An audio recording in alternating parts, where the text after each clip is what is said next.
চলুন দেখে আসি বাসায় কীভাবে কালোজাম মিষ্টি তৈরি করা যায়। প্রথমেই নিয়ে নেব 1 কাপ গুঁড়ো দুধ, এর সাথে 2 কাপ ময়দা নিয়ে নেব, তারপর 1 কাপ সুজি নিয়ে নেব, বেকিং সোডা নেব 2-3 চিমটি, তারপর সবগুলো উপকরণ ভালোভাবে মিশিয়ে নেব। কিছু পরিমাণ ঘি দিয়ে দিব, আবারও সবগুলো উপকরণ ভালোভাবে মিশিয়ে নেব। তারপর কিছুটা দুধ দিয়ে দিব, দুধটুকু আস্তে আস্তে মিশিয়ে নিব এবং সবগুলো উপকরণ ভালোভাবে মিশিয়ে নিব। এবার রেড ফুড কালারটা দিয়ে দিব, সবগুলো পুনরায় মিশিয়ে নিব। এরপর রুটি বানানোর মতো ডো করে সবগুলো একসাথে বানিয়ে নিব। চিনি দিয়ে মিষ্টির শিরা তৈরি করে 3-4টা ফাটানো এলাচ দিয়ে দিব।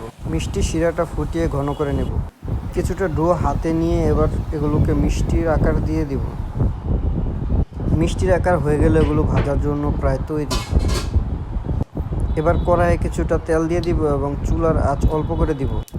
একে একে মিষ্টিগুলো তেলে ছেড়ে দিব এবং কম তাপে মিষ্টিগুলো ভালোভাবে ভেজে নিব। চুলোর তাপ খুবই কম রাখবো যাতে মিষ্টিগুলো না পুড়ে যায়। ভাজা হয়ে গেলে মিষ্টিগুলো চিনির শিরাতে দিয়ে ভালোভাবে কিছুক্ষণ ভেজে নিব এবং আমার মিষ্টি এখন প্রায় তৈরি। আমাদের মিষ্টি এখন পরিবেশন করার জন্য পুরোপুরি তৈরি।